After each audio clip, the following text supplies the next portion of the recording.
ओम शांति। ओम शांति। आज प्यारे बाप दादा के महावाक्य। आज बाबा बोले, मीठे बच्चे, इस ज्ञान में गंभीरता का गुण धारण करना बहुत ज़रूरी है। इस ज्ञान में गंभीरता का गुण धारण करना बहुत ज़रूरी है। कभी भी अपना अभिमान नहीं आना चाहिए। माताओं का रिगार्ड रखो। अपना अभिमान नहीं रखना और माताओं को आगे रखना है। माताओं का रिगार्ड रखना है।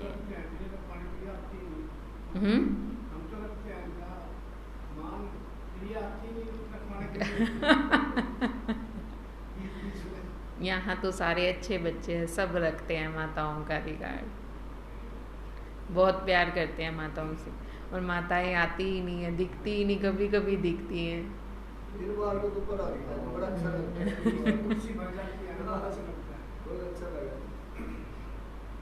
बाबा कहते हैं, इस ज्ञान में गंभीरता का गुण धारण करना बहुत ज़रूरी है। कभी भी अपना अभिमान नहीं आना चाहिए। माताओं का रिगार्ड रखो। आज बाबा ने प्रश्न पूछा, सभी बच्चों के प्रति बाप की आश क्या है? वह आश पूरी कब कर सकेंगे? सभी बच्चों के प्रति बाप की आश क्या है और वो आश कब पूरी होगी? कौन सी आश है बाबा की?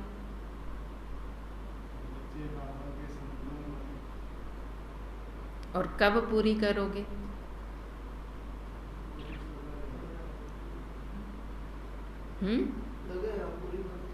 लगे हुए हैं। कौन सी आश? बाप समान बन जाएं, पवित्र बन जाएं। और कौन सी आश है? बाबा को प्रत्यक्ष करने की। बाबा ने कहा, बाप की आश है बच्चे ऐसा पुरुषार्थ करो जो नर से नारायण बनकर दिखाएं। ऐसा पुरुषार्थ करना है जो नर से नारायण बनकर दिखाएं। इसमें ही बाप का शो होगा। ऐसा शो निकालो जो बाप का भी गायन हो और बच्चों का भी गायन हो। ऐसा पुरुषार्थ करना है, नर से नारायण, नारी से लक्ष्मी समान बनकर दिखाएं। बाबा का शो हो, नाम होगा ना जब हम ऐसा बनेंगे। और ऐसा शो निकालो जो बाप का गायन हो, तो बच्चों का भी गायन हो। बाबा कहे, बच्चे, अगर तुम नर से नारायण बनेंगे तो तुम्हारे भी मंदिर बनेंगे और हमारा भी बनेगा। बाबा की आज्ञा से जो बनाने वाला है उसको भी तो दुनिया याद करेगी ना। जब कोई डॉक्टर, इंजीनियर, वकील बन जाते हैं तो अपने टीचर को तो याद करते हैं ना कि उन्होंने हमें पढ़ाया, तब हम ऐसा बने। तो बाबा कहते, जब तुम बन जाओगे तो नाम तो मेरा भी होगा, तुम्हारे भी मंदिर बनेंगे, क्योंकि तुम देवता बन जाओगे और मैंने तुम्हें बनाया है, इसलिए मेरे भी मंदिर बनेंगे। ऐसा पूज्य बनने के लिए फॉलो फादर करो, अपने आप से प्रण करो, हम पूरा ही फॉलो करेंगे।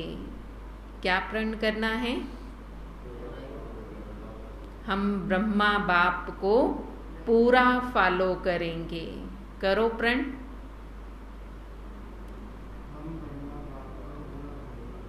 सब एक साथ बोलो, हम ब्रह्मा बाप को पूरा ही फॉलो करेंगे। बाबा कहते ये प्रण कर लो अपने आप से कि मुझे पूरा फॉलो करना है। आज का गीत है, जिस दिन से मिले हम तुम। फिर क्या हो गया? नया दिन और नई रात है। जिस दिन से बाबा से मिले हैं, दिन भी नया, रात भी नई। दिन में भी बाबा की याद, रात को भी सोते सोते बाबा की याद रहती है ना। सो रहे हैं तो भी बाबा की याद में सो रहे हैं, आंख खुली तो भी बाबा ही याद आएगा। बाबा की याद में सोएंगे तो बाबा ही याद आएगा। ओम शांति। बच्चे महसूस करते हैं, बच्चों को भासना आती है तो जरूर हम नई दुनिया के लिए सब नई बातें सुनते हैं। ये हमारी प्रीत नई लगती है और कोई की भी प्रीत सम्मुख परमपिता परमात्मा के साथ होती नहीं। तो यह नई बात है ना। तुम जानते हो बाबा पतित पावन है। पुरानी दुनिया को पतित, नई दुनिया को पावन कहेंगे। तो तुम्हारी प्रीत नई दुनिया से लगेगी। तुम यह जानते हो हमारी प्रीत अब नई दुनिया स्वर्ग से है। उसको शिवालय कहा जाता है और इनको वैश्यालय कहा जाता है। बरोबर यहाँ विकारी मनुष्य हैं। सतयुग में निर्विकारी हैं तो शिवालय कहेंगे। शिव बाबा ही ऐसी निर्विकारी दुनिया स्थापन करते हैं। और जानते हो बरोबर इस पुरानी दुनिया में देवताओं के चित्र हैं, जो देवता नई दुनिया में रहने वाले हैं। भारतवासी तो सब भूल गए हैं। वह तो हिंदुस्तान कह देते हैं। हिंदुस्तान हमारा प्यारा तो जरूर प्यारा था ना, जो अब नहीं है। परंतु वास्तव में हिंदुस्तान नाम है नहीं। भारत तो पहले स्वर्ग परिस्तान कहलाता था। हिंदुस्तान नाम तो बाद में रखा है। जब अपने आप को हिंदू कहलाने लग पड़ते हैं, तब अब इसको भारत को नाम हिंदुस्तान दे देते हैं। ये सब बातें नई हैं जो बाबा ही आकर सुनाते हैं। ऐसी बातें पहले कब सुनी हैं? बाबा पूछ रहे हैं, ऐसी बातें पहले कभी सुनी हैं जो बाबा सुना रहे हैं? बिल्कुल दुनिया से अलग न्यारी बातें हैं। यह ज्ञान सारी दुनिया से निराला है। भारतवासियों के मंदिर भी बहुत हैं, पर क्रिश्चियंस की तो सिर्फ एक चर्च ही है और सब एक जैसे ही होंगे। मस्जिद देख लो वो भी सब एक जैसे होंगे, चर्च देख लो वो भी सब जगह एक जैसे होंगे, और मंदिर सब अलग अलग हैं, अलग अलग देवताओं के हैं और अलग अलग डिज़ाइन से बने हुए हैं। डिज़ाइन भी सबका अलग अलग होगा, ये नहीं होगा कि सब एक जैसे बन गए हैं। तभी तो देखने जाते हैं ना दूर दूर कि फलाना मंदिर भी देख के आते हैं, वहाँ पे दर्शन भी करके आते हैं।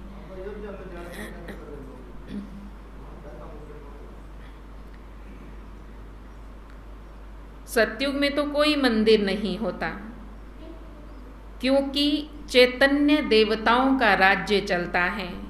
देवता शिवालय नई दुनिया में राज्य करते थे।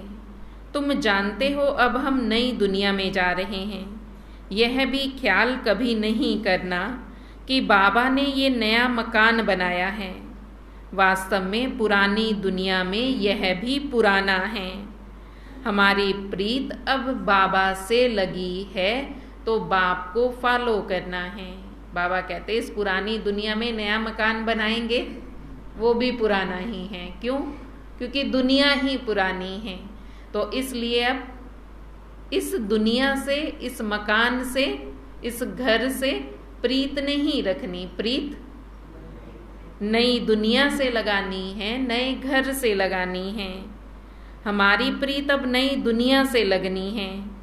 आत्माओं की प्रीत परमात्मा के साथ लगी है जो सम्मुख बैठे हैं।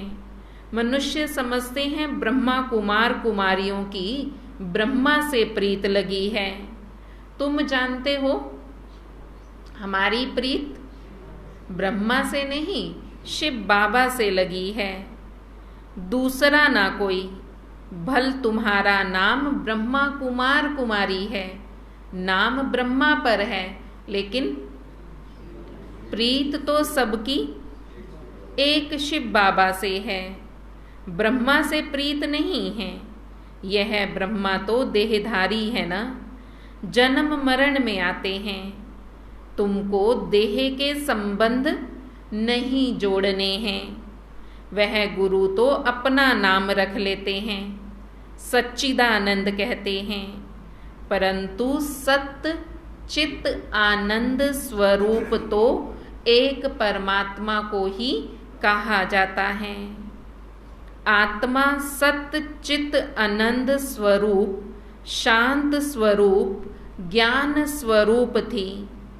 अब तुम फिर से इस संगम पर बनते हो। जैसे बाप की महिमा है ज्ञान का सागर, शांति का सागर, पवित्रता का सागर, सत्य चित आनंद स्वरूप, तुम भी सत्य चित आनंद स्वरूप बनते हो। बीज और झाड़ को याद करने से सारा ज्ञान आ जाता है। बरोबर 5 युग हैं। अभी है संगम युग। इस संगम युग को दुनिया नहीं जानती, करके मालूम भी तो हो, परंतु डिटेल में नहीं जानती कि सतयुग में कौन राज्य करते थे, उन्होंने कैसे राज्य लिया। तुम अब राज्य ले रहे हो परमपिता परमात्मा से, कोई ब्रह्मा से तो राज्य नहीं लेते ना। सदैव स्वर्ग में कोई रह ना सके। स्वर्ग और नरक की पहचान तुम बच्चों को अभी मिली है। अभी कलयुग है, फिर सतयुग जरूर आएगा, तो जरूर संगम पर ही परमपिता परमात्मा आए होंगे। उनकी महिमा ही अलग है। ऐसे थोड़े ही एक की महिमा दूसरा कोई की, एक की महिमा जो है वो दूसरे किसी की नहीं हो सकती। हर एक का कर्तव्य, हर एक का संस्कार एक ना मिले दूसरे से। हर एक आत्मा अपना अपना पार्ट बजा रही है, तो परमात्मा का पार्ट भी तो अलग होगा ना। सबका पार्ट अपना है, कोई एक दूसरे जैसा पार्ट नहीं बजा सकता। सबके काम अलग हैं, सबके संस्कार अलग हैं। देखो, सब देवी देवताओं से अलग अलग काम करवाते हैं। जो जिससे मांगना हो उसी देवी के पास, उसी देवता के पास जाएंगे, सबसे एक जैसा नहीं मांगते। तो बाबा भी यही समझा रहे हैं। ऐसे ही परमपिता परमात्मा की महिमा सबसे न्यारी है, सबसे अलग है। उनके जैसी महिमा और किसी की भी नहीं हो सकती। तुम बच्चों को समझाया है आत्मा 84 जन्म लेती है। तुम नई बातें सुनते हो। भगवानुवाच, मैं राजयोग सिखाकर तुमको राजाओं का राजा अर्थात नर से नारायण, नारी से श्री लक्ष्मी समान बनाता हूँ। बाबा पूछते भी हैं, तुम सूर्यवंशी नारायण बनेंगे या चंद्रवंशी राम बनेंगे? कहते हैं बाबा, एम ऑब्जेक्ट तो सूर्यवंशी बनने की है। नंबर वार तो होते हैं ना। बैरिस्टर कोई बहुत अच्छा है, कोई हल्का भी होगा। वकील में भी वैरायटी होती है ना, कोई तो बहुत बड़ा होगा, कोई छोटा होगा। पढ़ाई तो सब एक सी पढ़ते हैं, लेकिन कोई तो लाख रुपया कमाता है और कोई बाबा कहते कोट भी फटा हुआ होता है। कोई तो लाख रुपया कमाने वाले हैं और कोई के पास तो कोट भी फटा हुआ है। ऐसे सर्जन भी कोई लाख रुपया कमाते हैं, कोई बहुत थोड़ा कमाते हैं। मदार सारा है पढ़ाई पर। तुम्हारे में भी कोई तो बहुत कमाई वाले बनेंगे, तख्त पर बैठेंगे। ये बड़ा बेहद का ईश्वरीय कॉलेज है। बाबा ने कल भी बताया था कि पढ़ोगे तब ही राजा बनोगे। अगर पढ़ाई नहीं करोगे तो राजा नहीं बनोगे। चाहे धारणा भी अच्छी कर रहे हो और रोज पढ़ते भी हो, तो भी अगर पढ़ाई पर ध्यान नहीं होगा तो प्रजा में आओगे, राजा नहीं बनोगे। राजा बनना है तो पढ़ाई पर ध्यान देना है। आज बाबा एग्जाम्पल देकर बता रहे हैं कि पढ़ाई पर ध्यान दोगे तो लाख रुपया कमाओगे, और अगर नहीं दोगे तो फटा कोट मिलेगा। तो पढ़ाई पर ध्यान देना माना राजा बनना, तभी ऊंच पद पा सकते हो। उन कॉलेजों में हद होती है। यह बड़ा बेहद का ईश्वरीय कॉलेज है, इतने पास होंगे। यह है बेहद का कॉलेज। तुम नई बातें सुनते हो, अभी तुम समझ रहे हो। तुम अबलाओं को बल देने वाला परमपिता परमात्मा है। जानते हो परमात्मा बाप से हमको कितना बल मिलता है। हम वॉरियर्स हैं, युद्ध के मैदान में खड़े हैं। नई बात है ना। गीता में पांडवों और कौरवों की लड़ाई दिखाई है, परंतु लड़ाई की तो बात है नहीं। हर एक बात नई है। श्री कृष्ण तो नई दुनिया का अल्फ है। अल्फ से लेकर सब नई बातें हैं। नई दुनिया का अल्फ है लक्ष्मी नारायण, फिर बाद में उनके बच्चे। इस पुरानी दुनिया में बाबा कहते कोई भी ऊंच नहीं है। अल्फ अर्थात भगवान अल्लाह को कहा गया है। तो बाबा कहते नई दुनिया का अल्फ भगवान श्री कृष्ण हैं। उसके बाद लक्ष्मी नारायण को भी कह सकते हैं, फिर उसके बाद उनके बच्चे, क्योंकि वही गद्दी पर जो बैठेंगे वो सर्वश्रेष्ठ होंगे ना। तो सर्वश्रेष्ठ सबसे ऊंच आत्माएं वो हैं। यहां तुम ब्राह्मण कुल के हो। ब्राह्मण कुल का बड़ा ब्रह्मा ही गाया जाता है। ब्राह्मण तो भल वह भी हैं, परंतु ब्रह्मा कुमार कुमारियां नाम कभी नहीं सुना। गीता में भी यह नाम नहीं है, नई बात है। भारत को हिंदुस्तान कहने के कारण हिंदू धर्म कह देते हैं। अपने प्राचीन धर्म की पहचान नहीं है, जैसे कि देवता धर्म है ही नहीं। अपने धर्म को ना जानने के कारण ही धर्म भ्रष्ट कर्म भ्रष्ट बन पड़े हैं। सब धर्म एक ही हैं, भल सब धर्म यहाँ रह सकते हैं। जिसको जो चाहे सो रहे, फ्री है। सभी धर्मों का मान करते हैं। कोई भी धर्म वाला आकर रह सकता है। बाहर में देखो, वह दूसरे धर्म वालों को बाहर निकालते रहते हैं। भारत में तो किसको मना नहीं है। भारत ही है जहाँ सब धर्मों के लोग रहते हैं, किसी को मना नहीं है। कोई भी आकर के रह सकते हैं। बाकी बाबा कहते दूसरी जगह पर जाकर देखो, रहने ही नहीं देते।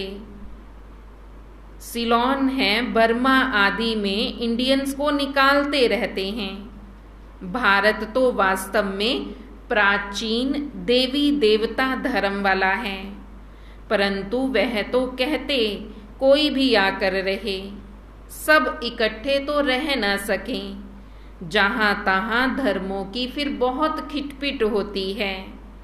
कहते हैं भारत सभी धर्मों को एशलम देगा, इसलिए भारत की महिमा सबसे जास्ती है। अंत में भारत ही ऐसा होगा जो सब धर्म वालों को एशलम देगा।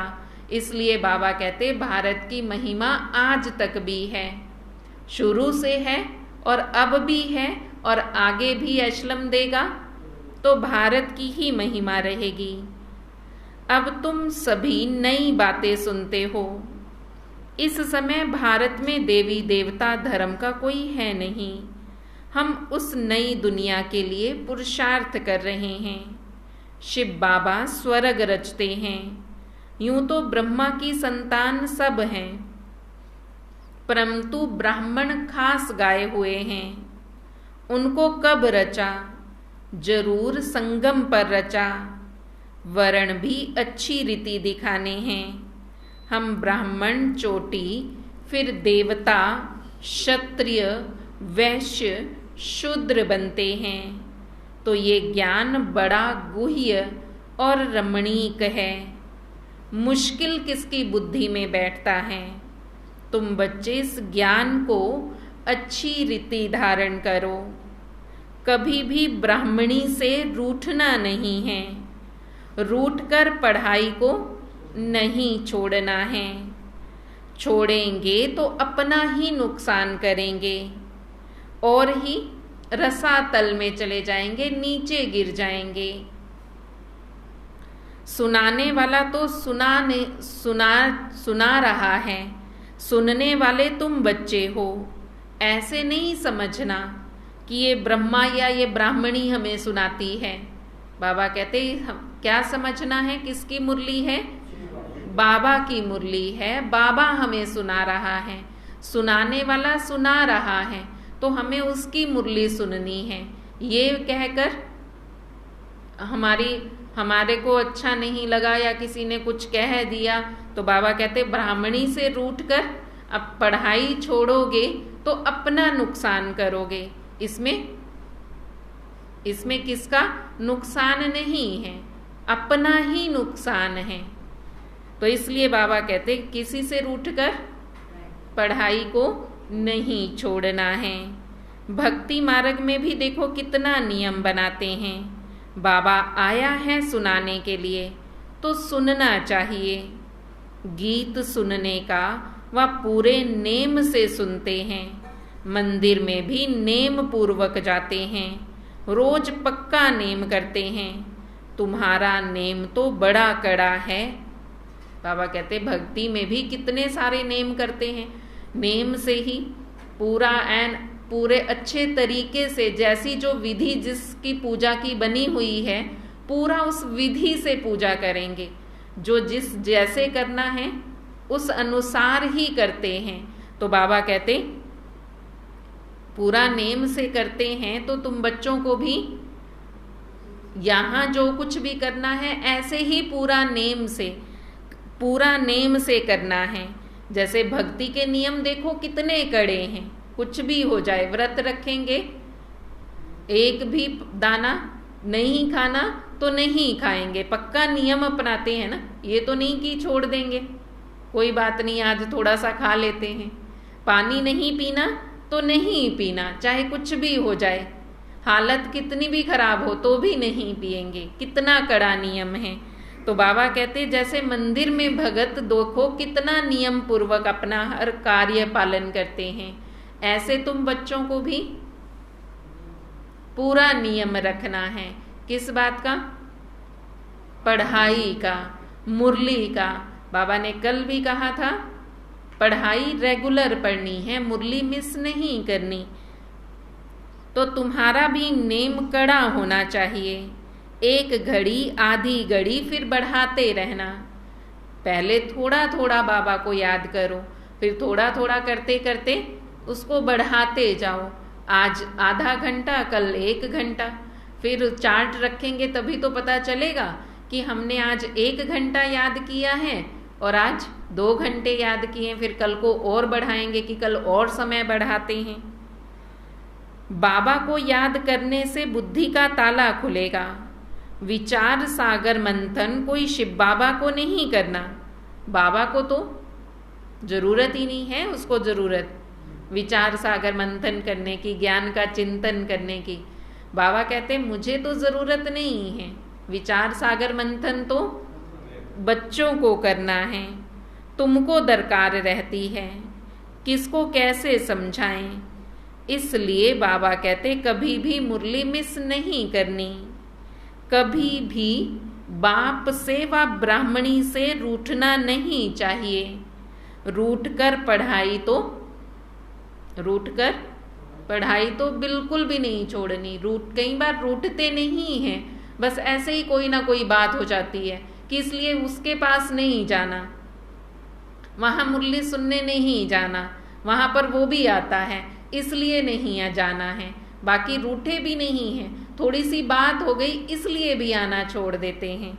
इसलिए बाबा समझा रहे हैं कि 1-2 का रिगार्ड रखना है, रूठना नहीं है। क्या करेंगे? रिगार्ड रखेंगे। एक ने कहा दूसरे ने माना। ये सोच लो कि हमारे बड़े भाई बहन ने डांटा है, कुछ कह भी दिया तो बाबा कहते उसको दिल पे नहीं लगानी। किसी ने कुछ कहा कोई बात नहीं, घर पर भी तो माँ बाप डांट देते हैं ना, वो तो थप्पड़ भी लगा देते हैं। यहाँ कम से कम उसने थप्पड़ तो नहीं लगाया ना, सिर्फ आपको कहा ही है। तो इसलिए उन बातों को भूल जाओ और आगे से क्या करेंगे जसबीर भाई?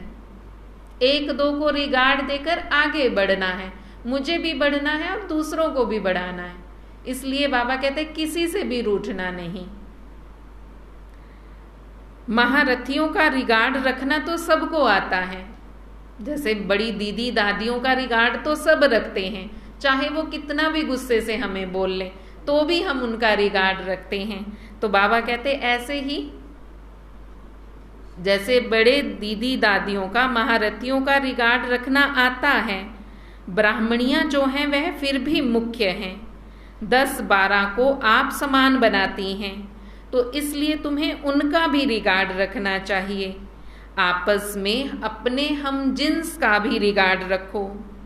तुम जैसे कि शिव बाबा के एजेंट हो।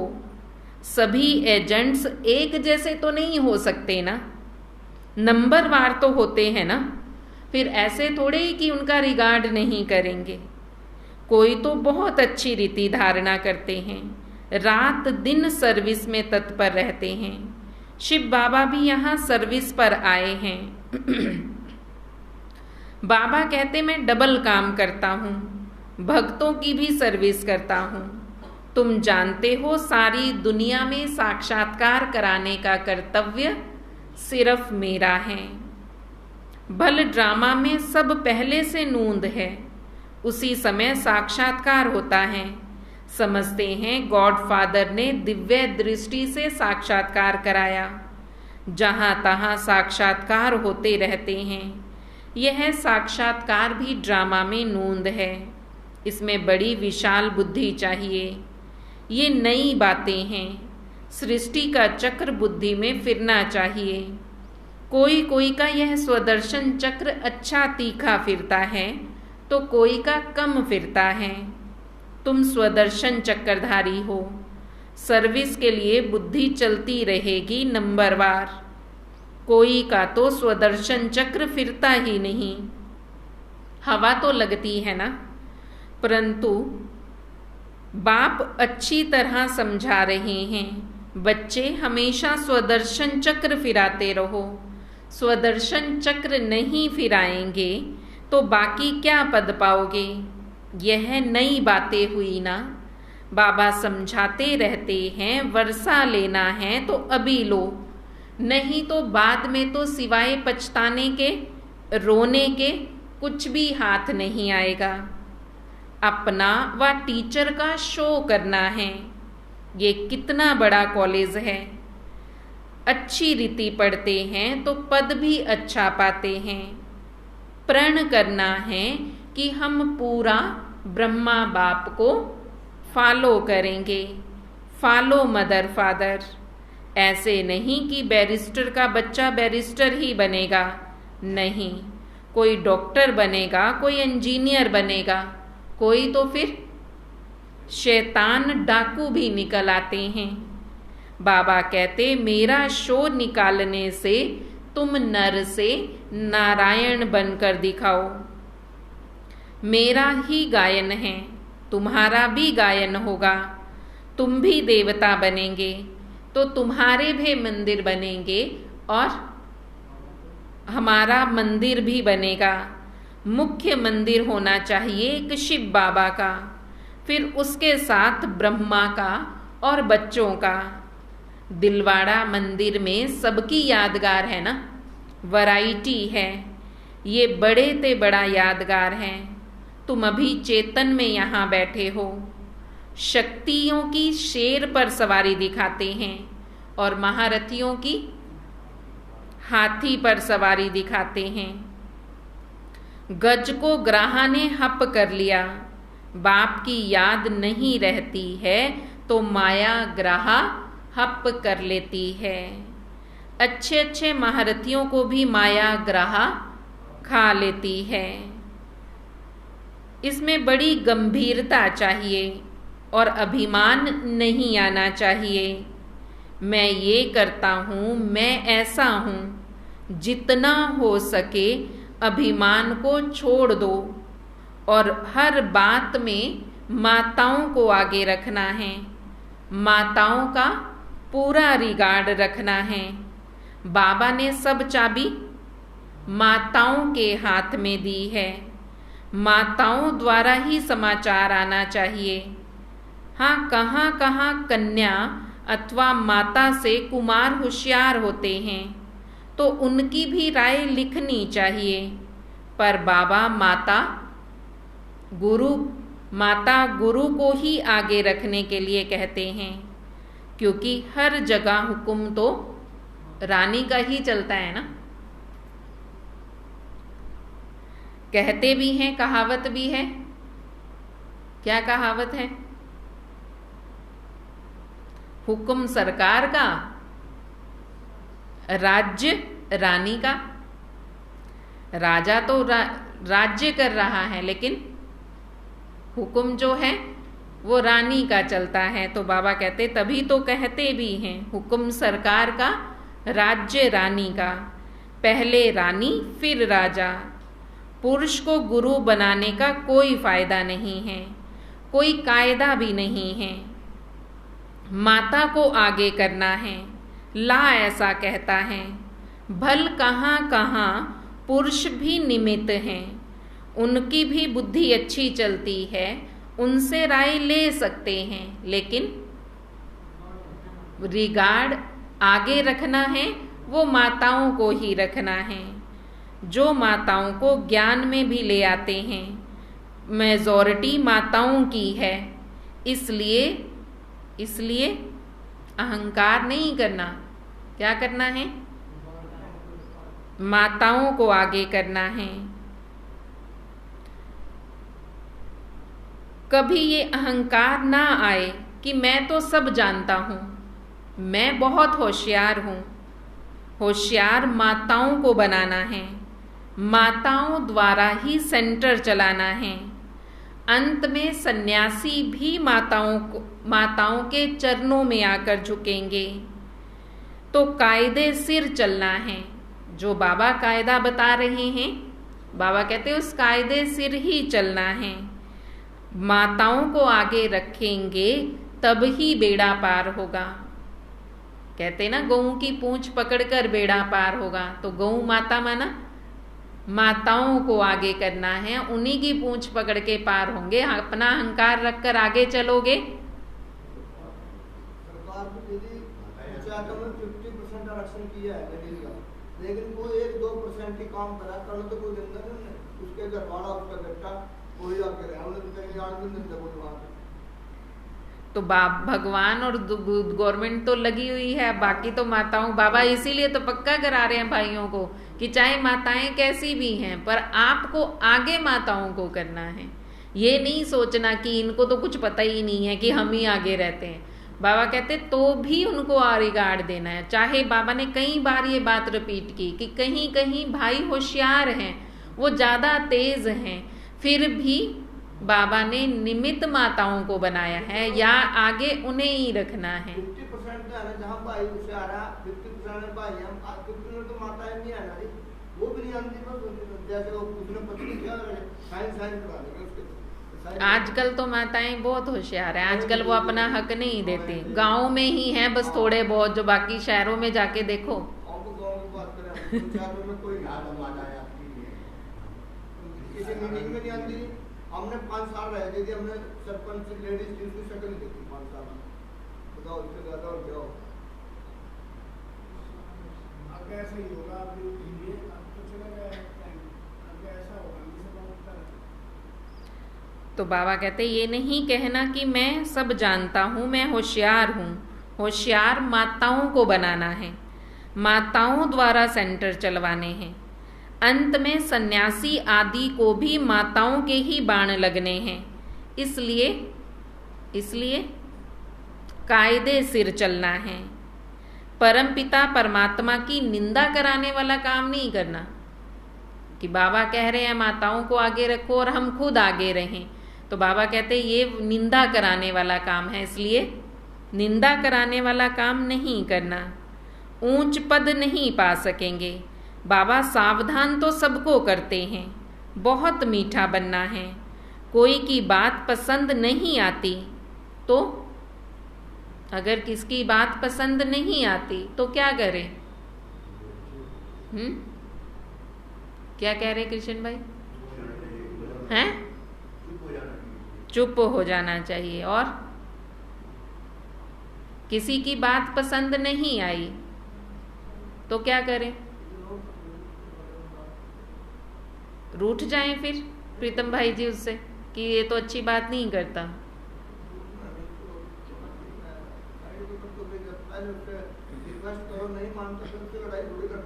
बाबा कहते एक कान से सुनो, दूसरे से निकाल दो।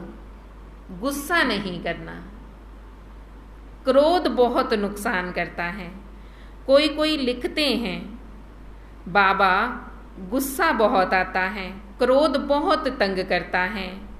काम से क्रोध को क्यों नहीं आगे रखा? परंतु नहीं, काम तो आदि मध्य अंत दुख को प्राप्त कराता है। पतित पावन एक ही बाप गाया हुआ है। सन्यासी पावन नहीं बना सकते तो तुम नई बातें सुनते हो। ऊंचते ऊंच भगवान बैठ तुमको पढ़ाते हैं। पतित पावन एक परमपिता परमात्मा गाया हुआ है, उनको ही श्री श्री कहा जाता है। फिर मनुष्य सृष्टि में श्री लक्ष्मी, श्री नारायण, श्री राम, श्री सीता को कहा जाता है। मनुष्य सृष्टि में सबसे ऊंच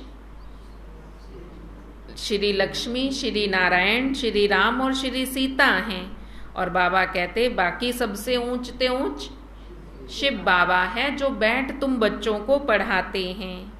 अच्छा, उन्हों को ऐसा श्रेष्ठ फिर किसने बनाया? जरूर श्री श्री शिव बाबा ने बनाया ना। अब तुम भी उनके जैसा श्रेष्ठ ते श्रेष्ठ बन रहे हो। अच्छा, मीठे मीठे सिकी लदे बच्चों प्रति मात पिता बाप दादा का याद प्यार और गुड मॉर्निंग। रूहानी बाप की रूहानी बच्चों को नमस्ते। रूहानी बच्चों की रूहानी बाप दादा को दिल व जान सिक व प्रेम से नमस्ते नमस्ते नमस्ते जी। धारणा के लिए मुख्य सार है, आपस में एक मत होकर रहना है, एक दो को रिगार्ड देना है, रूठ कर कभी पढ़ाई नहीं छोड़नी। आपस में एक मत होकर रहना है, एक दो को रिगार्ड देना है, रूठ कर कभी पढ़ाई नहीं छोड़नी। क्रोध बहुत नुकसानकारक है, इसलिए जो बात पसंद नहीं आती वो एक कान से सुनकर दूसरे से निकाल दो, परंतु क्रोध नहीं करना। बहुत बहुत मीठा बनना है। कितना बड़ा काम दे रहे हैं बाबा। कि जो बात पसंद नहीं आती उसको एक कान से सुन दूसरे से निकाल दो, परंतु गुस्सा नहीं करना है, क्रोध नहीं करना है, मीठा बनना है, क्योंकि क्रोध बहुत नुकसान करता है। आज का वरदान है, सतगुरु बाबा वरदान दे रहे हैं, बुद्धि द्वारा शुद्ध संकल्पों का भोजन स्वीकार करने वाले सदा स्वच्छ होली हंस भव। बुद्धि द्वारा शुद्ध संकल्पों का भोजन स्वीकार करने वाले सदा स्वच्छ होली हंस भव। हमारी बुद्धि भी भोजन ग्रहण करती है। बुद्धि को जैसा भोजन दोगे वही ग्रहण करेगी। अच्छे विचारों का शुद्ध भोजन देना है, ज्ञान का भोजन देना है, या अशुद्ध तामसिक भोजन देना है। जैसे शरीर को अंडा, मीट, मांस, ये शरीर को भोजन हम नहीं देते, हम शुद्ध भोजन खाते हैं, क्योंकि शरीर को शुद्ध भोजन देना है। तो बाबा कहते हैं ऐसे बुद्धि को भी शुद्ध स्वच्छ भोजन दो। जो अच्छी बातें हैं, जो अच्छे विचार हैं, वही ग्रहण करने हैं, बाकी सब बातें छोड़ दो। जैसे हंस है, हंस क्या करता है? मोती चुगता है, कंकड़ छोड़ देता है। ऐसे दुनिया में मोती अर्थात अच्छी बातें भी हैं और कंकड़ अर्थात बुरी बातें भी हैं। मुझे क्या ग्रहण करना है वो मुझे देखना है। तो होली हंस बनना है तो उसके लिए क्या करेंगे? बुद्धि द्वारा शुद्ध संकल्पों का भोजन स्वीकार करेंगे, तब स्वच्छ होली हंस बनेंगे। होली हंस कभी भी बुद्धि द्वारा सिवाय ज्ञान के मोतियों के कुछ भी स्वीकार नहीं कर सकते। ब्राह्मण आत्माएं जो ऊंच चोटी हैं वो कभी भी नीचे की बातें स्वीकार नहीं करेंगी। हम ब्राह्मण चोटी हैं, ऊंच हैं, होली हंस हैं, इसलिए हमें नीचे की बातें स्वीकार नहीं करनी, हमेशा हंस बनकर ज्ञान के मोती चुगने हैं। होली हंस अर्थात सदा स्वच्छ, होली हंस अर्थात सदा पवित्र, होली हंस अर्थात सदा शुद्ध। तो सदा स्वच्छ, सदा पवित्र, और पवित्रता ही स्वच्छता है। होली हंस संकल्प भी अशुद्ध नहीं कर सकते। सदा शुद्ध संकल्पों का भोजन खाने वाले होली हंस सदा तंदुरुस्त रहते हैं। जो सदा शुद्ध भोजन करेंगे, विचारों का भी और शुद्ध भोजन, शरीर को भी शुद्ध भोजन देंगे, तो बाबा कहते वो सदा तंदुरुस्त रहेंगे। उन पर किसी का भी प्रभाव नहीं पड़ेगा, किसी मायावी बातों का प्रभाव उन पर नहीं पड़ेगा। कोई कुछ भी कहकर चला जाए, उन्हें फर्क ही नहीं पड़ेगा। क्यों? क्योंकि वो शुद्ध भोजन खाने वाले हैं और बुद्धि को अशुद्ध भोजन नहीं देते। स्लोगन है, अपनी मनसा द्वारा शांति कुंड को प्रत्यक्ष करने वाली शांति प्रिय आत्मा बनो।